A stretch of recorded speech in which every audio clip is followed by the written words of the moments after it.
This is the Moonlight Graham Show, a freewheeling conversation with the role players, the underdogs, and guys with flat-out great stories in sports.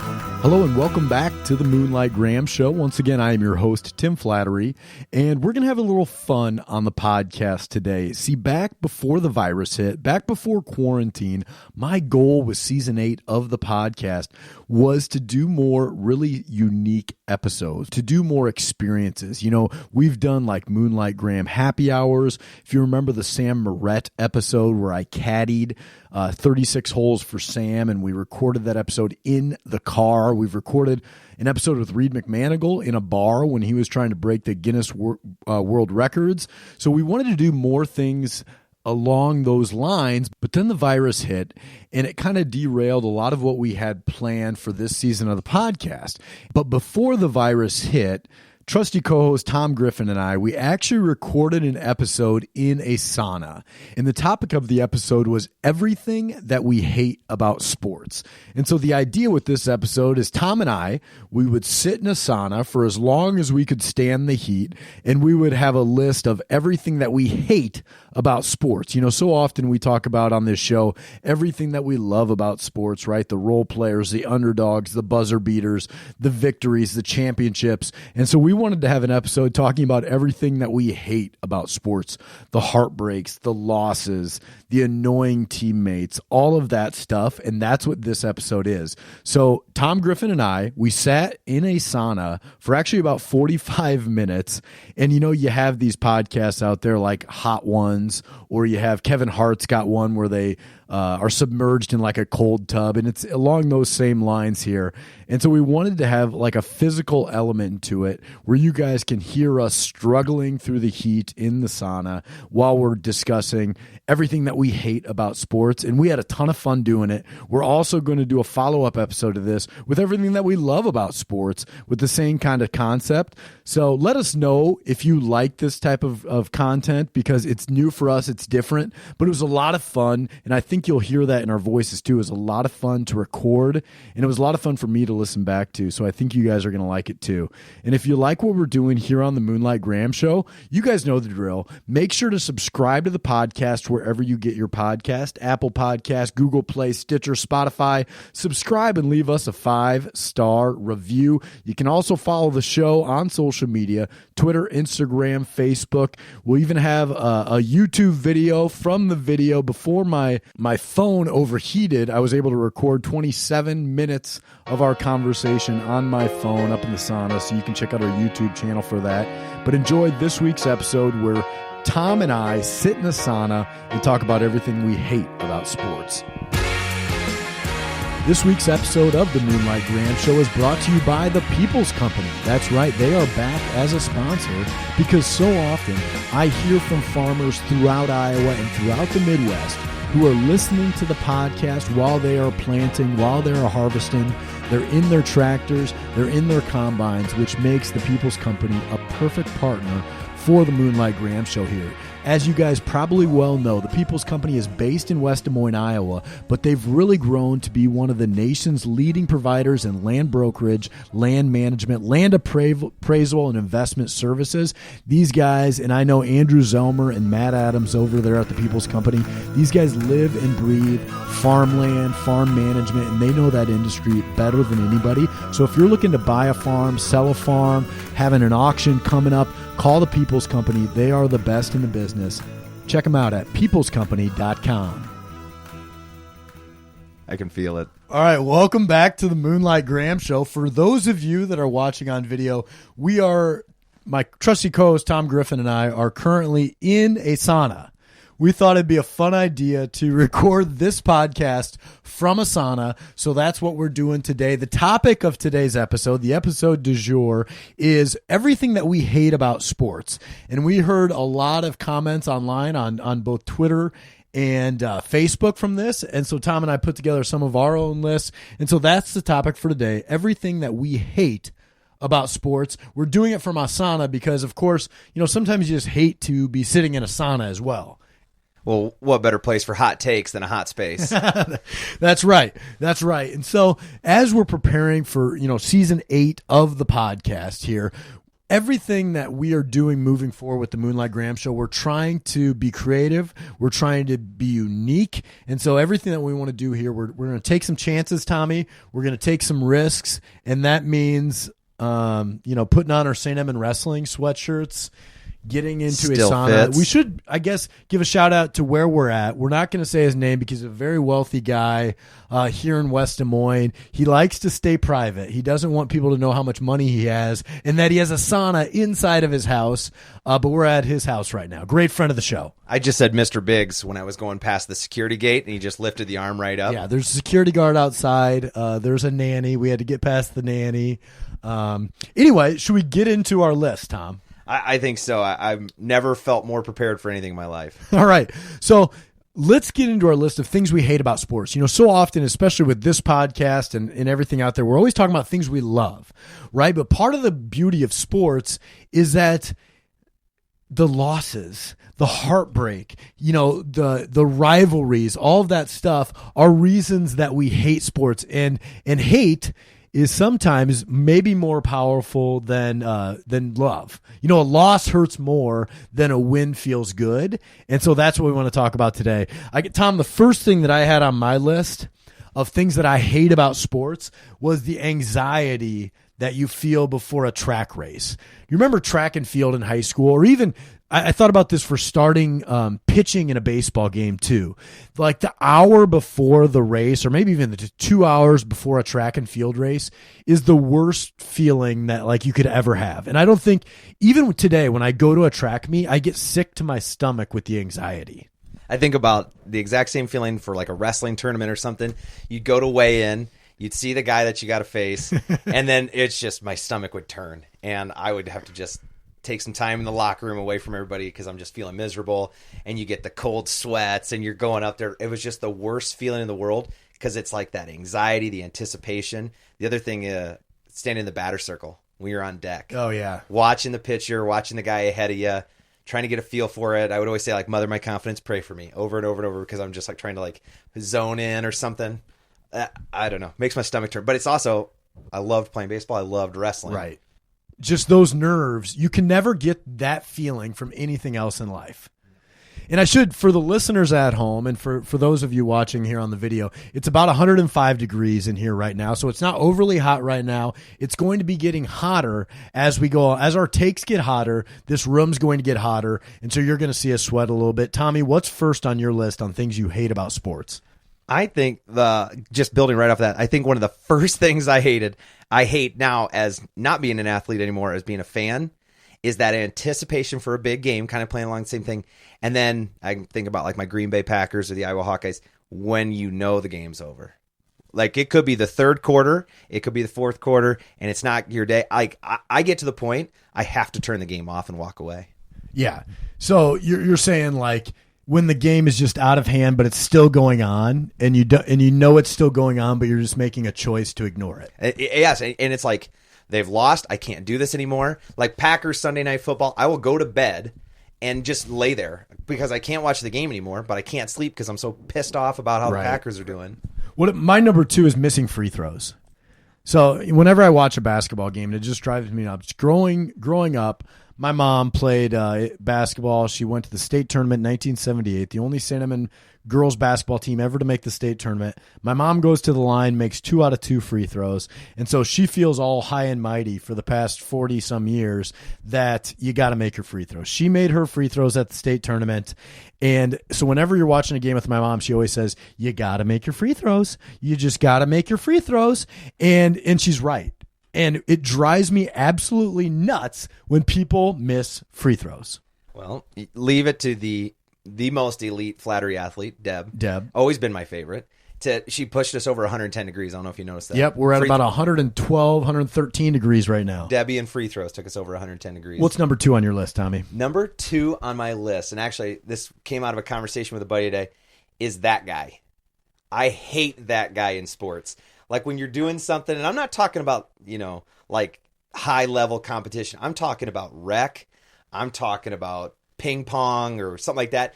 That guy who starts losing it, who starts complaining about everything, the guy who sucks the fun out of the room. Have you ever been that guy?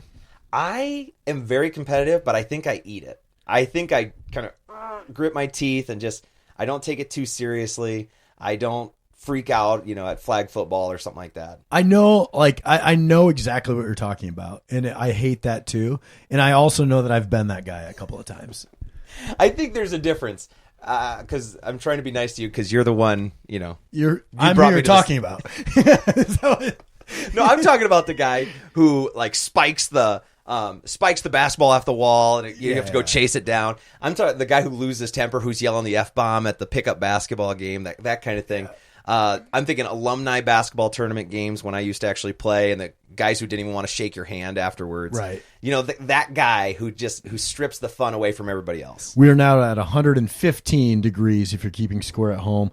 My next one on the list is when you're waiting for a game, and I'm specifically thinking about when I was playing high school basketball and the girls' basketball team is playing before yours, but this translates to little kids basketball now, and you're waiting for a game, you're all nervous, and then the game before you goes into overtime. Isn't that just the absolute worst? And then or you're waiting for a little kids game, the game goes in overtime, you already don't want to be there. You're counting down the minutes till you can leave this little kids tournament, and then the game before you goes into overtime. I feel like it's just there are certain times when overtime's appropriate, and there are certain times when they're not. Yeah, just call it off. Exactly. We don't need third grade overtime. Everybody's getting a trophy anyway. Just split up the first and second place trophies. First game of my daughter's second grade basketball season this year. I'm not joking. Went into overtime? 32 goes into overtime. We end up losing by 4 because they scored 4 points in overtime. What's next on your list? Okay. Go a completely different direction. With social media, All-Star Weekend just happened, and we get tons of visibility with NBA players. I hate, this goes all the way back to Charles Barkley, but it applies today. The professional athlete, I am not a role model. That drives me nuts. Don't you think that Barkley had a pretty good point, though? I get his point. He doesn't have to be a role model, but you literally make your money because people want to see what you're doing. So I get that I get the, we shouldn't all live like Charles Barkley, but that would be pretty fun. Barkley was saying that, kids, you need different role models than athletes. Which is a great point. Yes, I agree with that. But that doesn't mean that those athletes shouldn't act like role models. Right, and that it doesn't mean that they're not public figures because you can see everything they're doing. And now modern day, because Barkley didn't have Twitter clearly, but modern day when they're tweeting, when they're saying stuff, the shirts they wear, this whatever they're doing, they're public figures, and literally they make their money off of being a public figure. We just hit 120 degrees. It's up to 120 here in the steam room. We are not showing any signs of sweat yet on our clothes, but it's coming. On the inside. It's coming. I can feel it. My next one is when you go to a little kids baseball tournament, or this doesn't even have to be little kids. You'll see this at high school and college as well. And somebody hits a foul ball, and the mom from the crowd goes, "Straighten it out." Wow. Yeah. That's a good idea. Yeah. And they hit it straight back, and it just goes back really fast. And the mom goes, "Straighten it out, Tim." Oh, that's Don't you hate that? Oh, that is terrible. But yes, every time. But it's also one of those things that I hate it, but I also have grown to love it a little bit. Another one is when you're watching the sports and a kid's just terrible when they're doing something terrible and everybody's like, "Great hustle." Yeah. If you hear somebody yelling "Great hustle," the kid's not good. That kid's not good. That's the red flag. What's your next one, Tom? Okay. One of my, as a dad now and just kind of shifting again back to that fan side, I hate how expensive everything is around pro sports. I can't take my son to a game with a good conscience. I can't get him a jersey because he's going to grow out of it right away. So what I want to do is I want to go back to when we were kids, and you can go get those jerseys where after you wear them 2 times, the letters are peeling off, and they, you could trash them up because it doesn't have to be pretty. It just has to be fun. Back in the days of Hutch pads. Yes. Back in the days of Hutch pads, you could get a Packers Hutch jersey at Target for, a nickel. Yeah, exactly. and that's what I talk about. So I hate how cool sports have gotten. Yeah. And the edition jerseys and everything's custom and unique. Man, give me a Hutch jersey Yeah, well, when Nike redid the MLB jerseys this year, they were on sale for like $300 Yes! a piece. Like who's going to buy that? Yes, no, I'm not going to get my son. And my son loves sports, so he doesn't care. I had a Natron Means jersey growing up. Number 20 for the Chargers. Yeah. Respect to Natron Means, but not a lot of San Diego Charger fans in central Iowa back then. We just went over 130. Is that 130? What's that? Is that 130, 140? Is this Celsius? Yeah, we're up there pretty good. We're closing in on 150 right now. My next one on the list, Tom, is Gatorade Moms. When you go and you're at a little kid, most of these are like little kids events, and you have like, the moms hanging around the bench every 30 seconds. Like every kid needs 2 bottles of sugar water to make it through a freaking game. Like, come on, Oh my gosh, that is so funny. And it's the best is they're going to survive. Gatorade now comes only in like the big sizes. Like you have to like go Costco You can't to get the little 20 ones. ounces. Yeah. So I got to buy my son who weighs 40 pounds a 32-ounce Gatorade. Like, come on, that kid's pissing his bed tonight. And There's it's no just way. sugar water. Exactly. No, and then they come out of there and they got the blue mustache because they've been chugging on a Gatorade. Mom, can I have a Gatorade? And then it's conditioning the kids to ask for the Gatorade. They think they need the Gatorade. Then. Exactly. What they need is the Gatorade commercials. They came with when your sweat was blue and green and everybody's drinking Gatorade and you'd slam it on the bench. They need to get that guy to do something like, I don't know, for water or milk or like the beef industry. Like something good. All right, what's next on your list, Tom? Okay. The next one I got here is the preseason poll debates. Okay. Oh, yeah. This one drives. Okay. They have a place, right? And we're talking about like college football. Mostly college basketball. Football. Yeah. College football is kind of the worst one of it, but anything where they're projecting out schedules or anything. So preseason college football polls what came to mind, but it's true of everything. You have no freaking idea. The worst about it is they factor those in. They actually matter. Yes. And they know nothing. And yet, like week 3, some team is 2-1 or 1-2 and still ranked because of the preseason poll. Exactly. Or you get like a way overrated team gets beat, and then it's like, oh, they beat the number 6 team in the country. They weren't the number 6 team in the country. Miami wasn't any good to begin with, or Nebraska, But the worst thing that it does is that it fuels the debates. Like, I'm as a Hawkeye fan, I can acknowledge the ills of Hawkeye fans. But man, you get those preseason polls out there, then you get the Nebraska people, and you get the whoever. Acknowledge I can the acknowledge. Hawkeye fans? I acknowledge overzealous Hawkeye fans. So my next thing on my list is losing. I think anybody that's ever played sports, you hate losing. But I broke it into 3 different categories. The 3 worst losses. Number 3 is to a rival. So if you're St. Edmund Gale and you lose to like Manson, Northwest Webster, or Bishop Garrigan, nothing is worse. If you're a Cyclone and you lose to the Hawkeyes, Cyclones, those losses hurt way worse than any other loss. Like when Hawk fans are like, oh, it's just another game. No, it's not. We all know it's not. Yes. But then number 2 on that list is when you lose to like your best friend. So like Tommy, if you and I are in the backyard growing up and we're playing 1-on-1 and you beat me, like I want to kill you. You know what I mean? That guy was in your backyard playing basketball with me. I know who that guy is. That's some of the worst. Those are the worst losses. And the worst possible loss, though, is to your sibling. Oh, okay. I mean, even better than the best friend. Like, because you have to live with that person, sometimes you have to sleep in the same room as that person, and you have to exist around them all the time, and you'll never be able to shake that loss. The worst part of it was, like, my older brothers are 3 and 7.5 years older than me. So, like, there was a long period where I couldn't do anything about it. Like, Pat could beat me up, and there was nothing I could do about it for several years. So you couldn't even get away from it, and you couldn't do anything about it. Andy used to pin me on the ground, and he would put his knees on my shoulders so I couldn't move my arms, and then he would yo-yo loogies over my head, and inevitably, one would land on my head. You know what I mean? Like...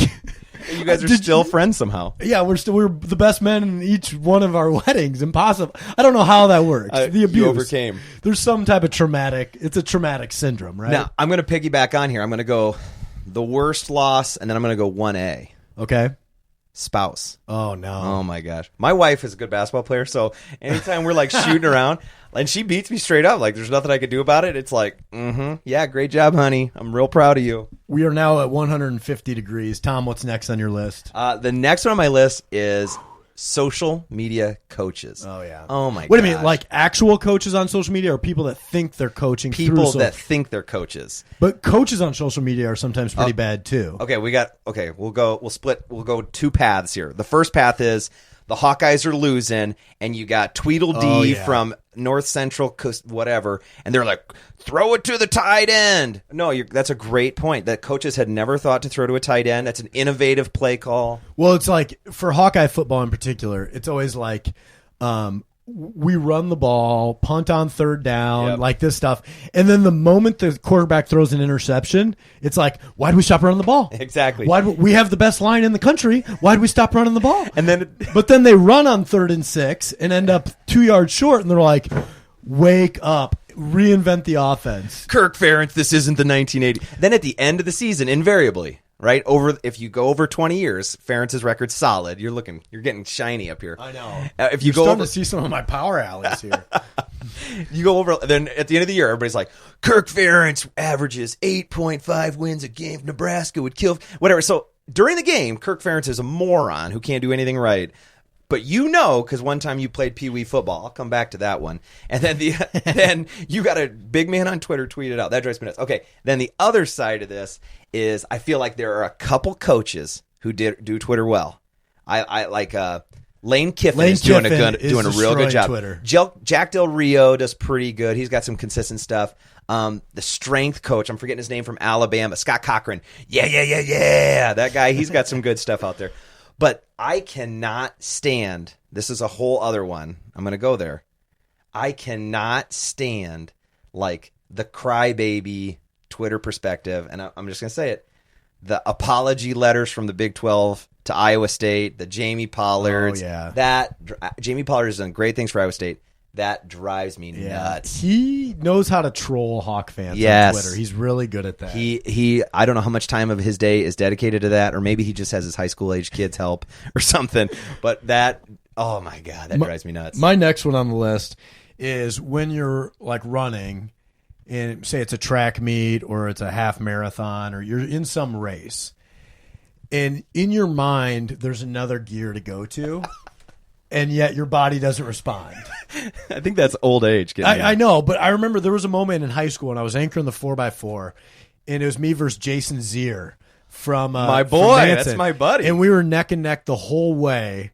And then and we got to the final turn, and I got out kicked. I tried to push it too early, and I thought I had another gear, and I didn't. And like my legs were like sandbags.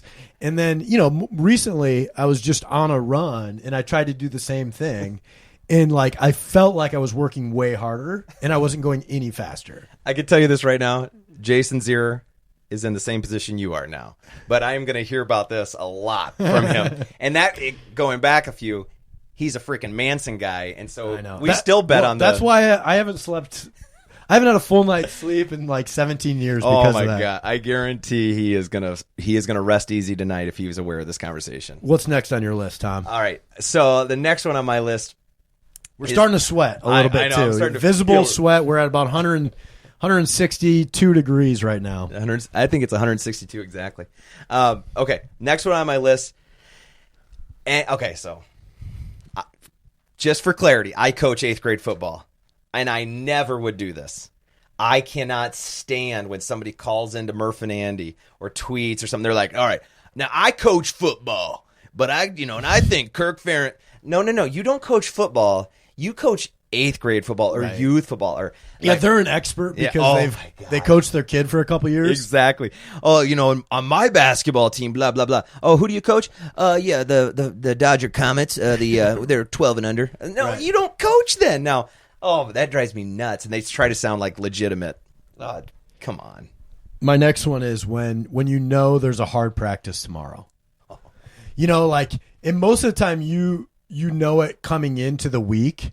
So say Thursday is going to be your hard practice, right? And so even after you just get done with Wednesday's practice, you're exhausted, right? You're exhausted. You have nothing left. You just got done with Wednesday's practice. And tomorrow is going to be even worse. Like just that sinking feeling, thinking 20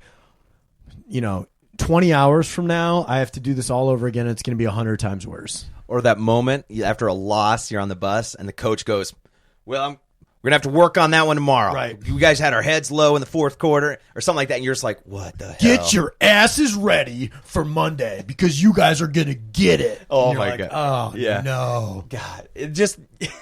And you think back to like how silly some of those comments were, but man, when you were in high school, It was the you were world. afraid. You were legitimately afraid. Jimmy Allison, our wrestling coach, would put a bucket of ice in the middle of the mat and be like, you can't have a piece of ice until you work hard enough. And it was just like, what does he want from me? And then monkey rolls. And you're just doing these things over and over for one piece of ice. It's just silly now, but God, it was terrible. Then. Remember in practices, this was another one of my worst lists, is when you're doing like punishment conditioning. And the coach is like, okay, if we will stop running when everybody runs hard through the line.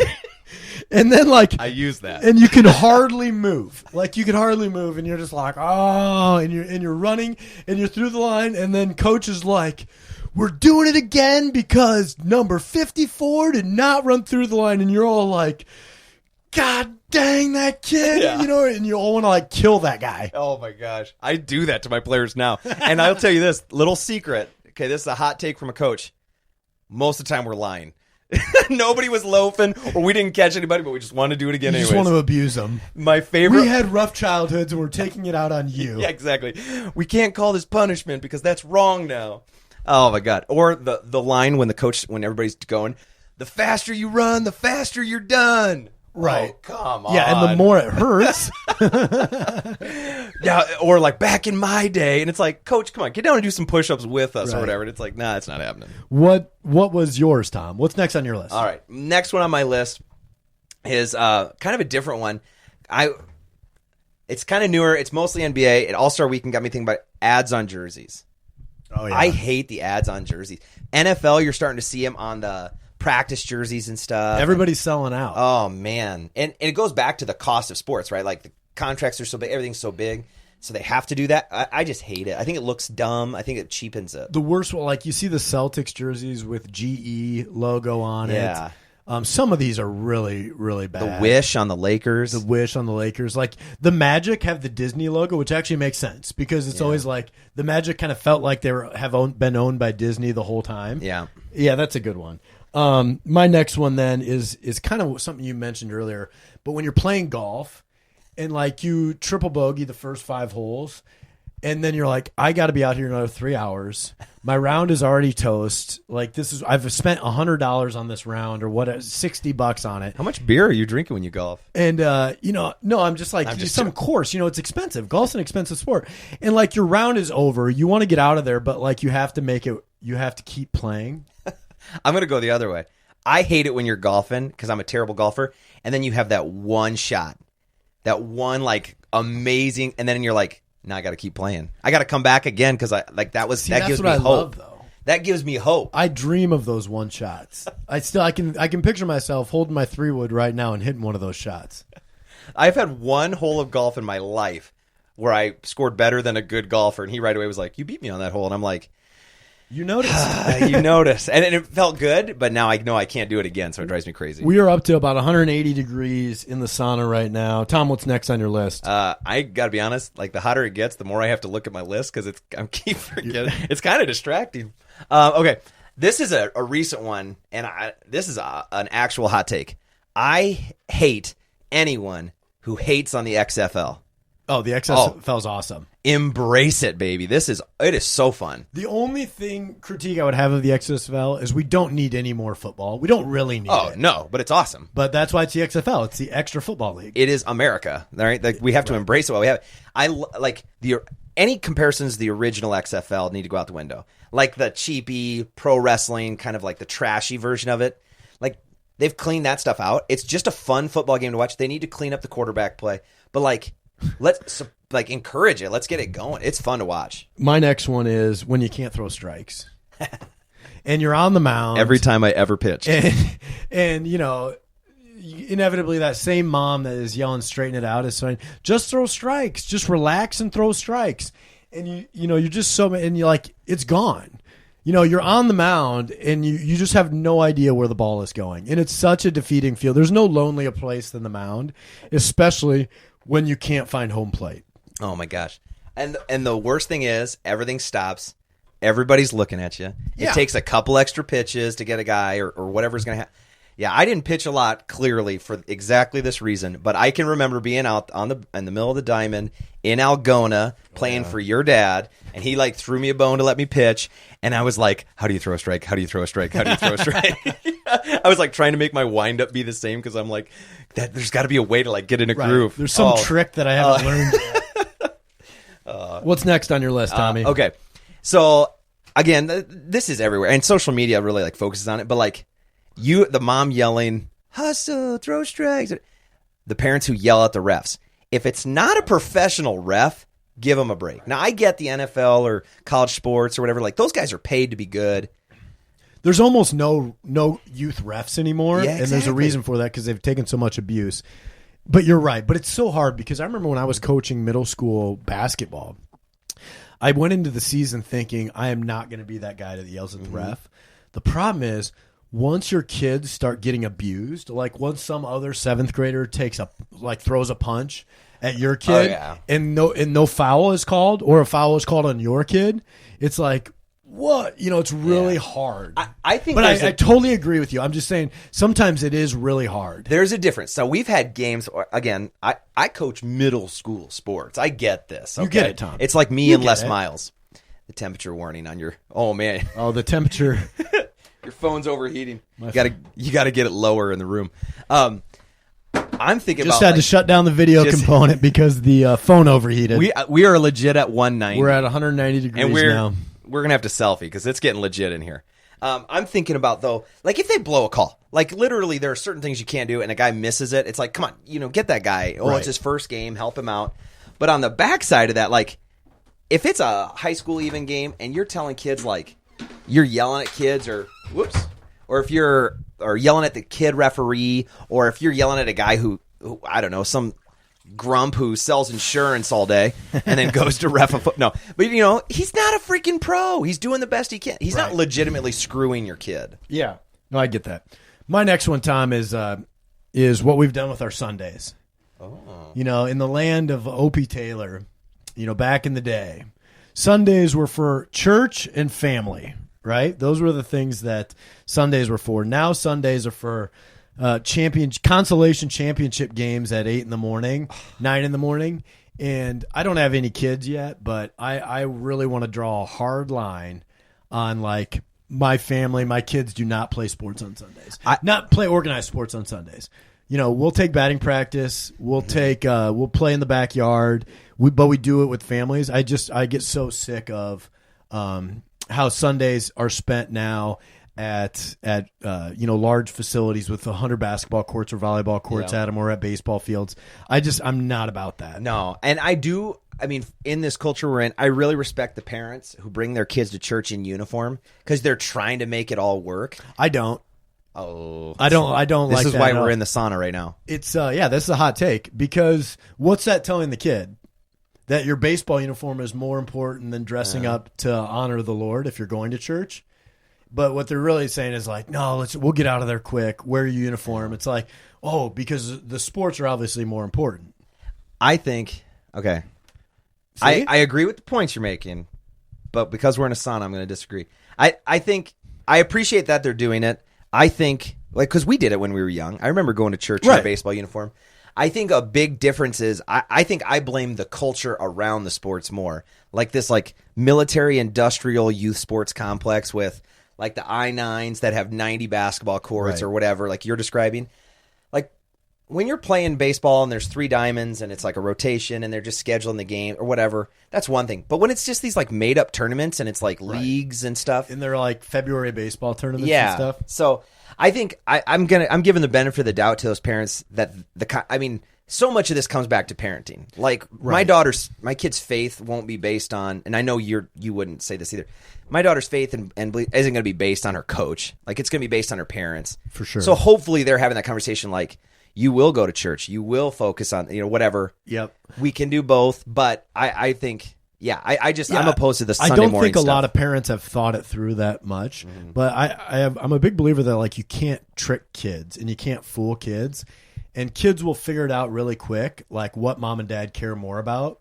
And if it's, hey, we're going to do a pit stop at church, just we're in and out with the uniform, and then we're going to spend 6 hours at a ball field. Yeah. It's like, well, what are our mom and dad's real priorities? I completely agree with you. And I think that's more of a condemnation of culture than it is of any one aspect in particular. But I completely agree. I'm not pointing fingers because we did it. Yep. But our parents weren't doing the let's get in, get out, as fast as you can. Sometimes we did. Well, but I know I did. I know, but Dave and Debbie and Dick and Dorothy weren't diminishing church for sports. Right. We were raised right, is what I'm saying. We were raised right, Tom. And by people who could make free throws. Debbie make free. Here's a fun fact. My mom and I never missed a free throw at the state tournament. Wow, you've got to be some of the only mother son ever in state history. It is hot. It is hard to remember what I'm saying. It's 195 degrees in here. Tom, anything else left on your list? One more, and going back to the youth sports things. I hate so I coach 8th grade football. I hate the parent coach. 8th grade football about 100 times. So, because what I'm trying to make clear is it's not high level. My job is not on the line if I lose a game. But it's so That's what you hard. think. Yeah. It's so hard to deal with the parent who's like, now listen, coach. And the parent who inserts themselves. Everybody should advocate for their kids. I believe that. But come on, playing time, positions, what all-star team they used to be on that drives me bonkers. So my next one's a little preachy too. It might have been in prayer on the way over. This one has to do with funerals. When people die, and you'll see it so and so will die. You saw it in actually the national championship football game. The defensive coordinator for LSU, his daughter-in-law died. 36 hours prior, and then he went and coached the game. I just think that's so ridiculous. And the excuse is always, they would have wanted me to play. They would have wanted me to coach. And I'm always like, no, they wouldn't have. They would want you at their funeral. They would want you mourning their loss and praying for their soul. And so just to make it real clear, if I die, I didn't want you to go to the play of the game. So that's always a big pet peeve of mine. Well, and I feel like funerals aren't for just the dead. They're for the family. Yeah. That's a time to be with the mom, the grand, in condolences and support. Good point, Tom. But that's actually Dorothy Griffin wisdom. But then they say that stuff, and it's it kind of goes back to that other point, what's more important? Right. And so, they would have wanted me to compete. They would have wanted me to be. Dude, it's just a game. Yeah, it's just a game. It's just a game. There's going to be a lot more of them. Yeah. My next one is when you give up a home run and the umpire throws the ball back to you, but then you still have to stand there for another 20 seconds watching the guy run around the bases, and sometimes you act like you're ignoring it, so you don't look awkward, but it's awkward. It's like sitting in a sauna with another guy just sweating like crazy. I'm enjoying this a lot more than giving up home runs. I think that moment, and so obviously, I just coach 8th grade football. I never played high level baseball, but no, I think that moment when something bad happens and the either throws the ball back or gives it to the catcher and he rifles it to the pitcher right away. Yeah. I'm like, what are they thinking right now? This dude's enjoying it. The crowd's going crazy, especially if you're the visiting pitcher and it's a home team home run. Come on. That's got to be a terrible feeling. My last one that I have is public high schools building massive football stadiums. Isn't it kind of ridiculous when some high school will be like, oh, we've got to cut a couple of teachers' salaries, or we're eliminating middle school sports, and then we're building a $30 million football stadium. Isn't it, where are our priorities at? And I know it probably comes from different funds and things. That's the party line. But it's just so stupid. I think it is a crazy arms race. Valley kind of started it in the modern era with Valley Stadium. Johnston is as guilty as anybody. We have this amazing football stadium. And then you're built another one. Yeah, exactly. And then they build this thing like mini Jack Trice. And it's crazy. And it's the thing that drives me nuts about it is because it's not even the stadium itself. It's the what's next. Yeah. I love living in Johnston. I love teaching there. The schools are great. The teacher, all the positive things. We are not moving anywhere. But it does make you think what's next? Yeah. Because you're not going to scale down. Right. And our baseball stadium's phenomenal. Our softball field's phenomenal. What's next? Marching band's going to get their own complex, and it's going to be even more phenomenal. I don't know. We're over 200 degrees. We are now over 200 degrees in here. All right, so I think we've exhausted Tom and I's lists. But we did have a lot of action on Twitter and Facebook. So I'm going to run through the Twitter and Facebook. Thank you to everybody. We don't have enough time to mention everybody's names, but there was a whole host of Moonlighters that chipped in on things they hate about sports. So I'm going to run through this list. Number one that I saw most often was the monetization of sports. Yes. And to your point, it was like, I can't go to a game and tickets cost $100 a piece, hot dogs $15, a beer is $12, like all that stuff. Like completely related to this point. One of mine that I forgot about because literally I'm at the point now I just noticed my knees are sweating through my sweatpants. Yeah, I'm completely drenched through all my clothes at this point. Oh my God. We're over 200 degrees. We are over 200 degrees. Is the year-round in-season. Yes. I have no problem with like the workouts or whatever, but when you are year-round playing and baseball or whatever could be the example. Come on, nuts. man. It's insane. Like, let your kid have fun. Let him play multiple sports. Let them live. Seriously. All right. We only made it one down. We got like 40 more I got a list. I'm going to just rifle these off. Number one, a monetization of sports. Next one is losing was a common one. Oof. We addressed that earlier. Number three, parents berating coaches or officials. We touched on that. Brutal. Individualization, and this one came from Moonlighter Adolf Kokendorfer. Ooh, and he expert. talked about kind of the modern era. It's more about the individual than the team, and it's been a little bit lost that being a good teammate is a good thing. Yeah, and that I think the percentage of kids that just want to be a good teammate is probably going down, especially in youth culture. and that's a skill set that needs to be developed, just like anything else. This next one I like. This came from both Moonlighter Neil and also Jack Brownlee, another one of our legendary Moonlighters. Jack Brownlee is in the area right now. 4 houses down. Oh, we probably shouldn't say that because sorry. we're at an undisclosed location. Faux sportsmanship, like the handshake lines. Oh man, The forced handshakes after games. I hate that. that is like the most insincere. Like after a wrestling match and a dude whoops your ass, and you're like, "Oh, hey, great job beating the crap out of me." Everybody shake everybody's hand. And that is the worst. I hate that. And all it does is it creates opportunities for fights. Yes. Next one, instant replay. A lot of people said instant replay. I agree with them. Instant replay has not been good for any sport. It just slows the game down. They haven't been able to get it right. As the technology continues to get better, they continue to have to amend the rules every year. It just doesn't make sense. No. Literally describe what's a catch. One of the things about the XFL was like they simplified a catch. How do you simplify catching a ball? Right.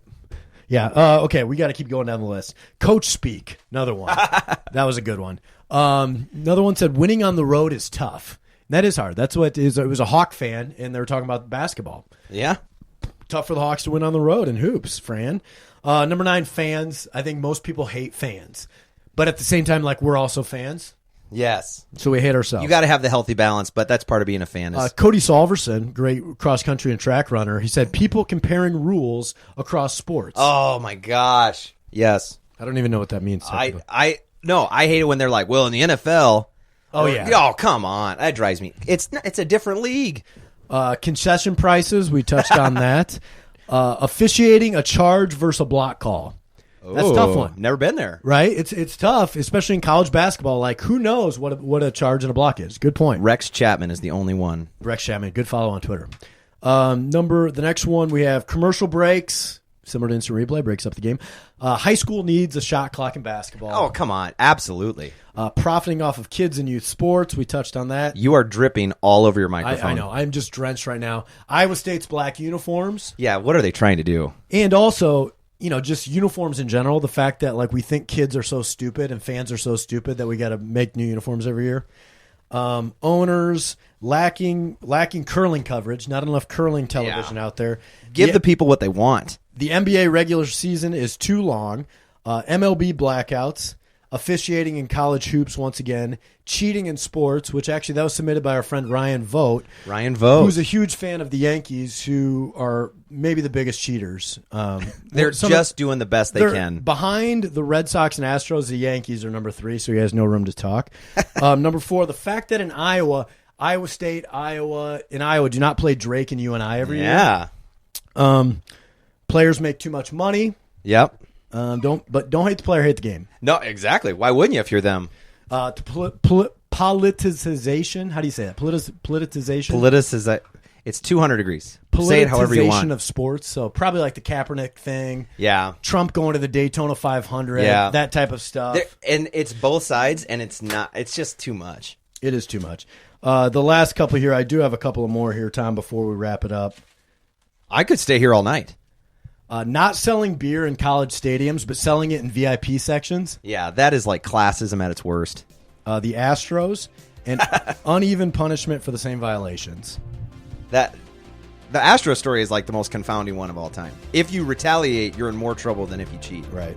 So, Tom, I think that wraps us up. We're about, I don't know how long we've been in here. We've been in here probably too long. We're up over 200 degrees. We've sweated out about 10 pounds. And I think that's everything that we hate about sports. That I have nothing left to give. Hey guys, thanks once again to listening to today's episode of the Moonlight Graham Show. And even though I do most of the interviews here on the podcast, there is a ton of work that happens behind the scenes that you guys don't see that make each episode possible. So I got to give a shout out to the Moonlight Graham Show team. First of all, Brian Sandvig, our producer. Brian does all of the post-production work, and in real life, he's not just a podcast producer, he's also a real estate agent. So if you're looking to buy or sell a home down in the Kansas or Missouri areas, give Brian Sandvig a call. Next guy on that list is Brendan Gargano. Brendan does all of our design and artwork here on the podcast. He's one of the most talented artists I've ever met, and I love all of his work. If you need any help on the design side with logos or anything like that, give Brendan Gargano a call. The next guy on that list is Andy Flattery, my older brother. Andy, of course, has done some of the interviews here on the podcast. He also is a certified financial planner. He owns a business called Simple Wealth Planning. If you need any help in that area, check Andy Flattery out. And then, of course, the trusty co-host Tom Griffin and my younger brother Neil Flattery. Those guys are just busy being husbands, being fathers, they're family men, but also they do a ton of work here on the show. So thanks again for listening. We really appreciate you guys subscribing and supporting the Moonlight Graham Show.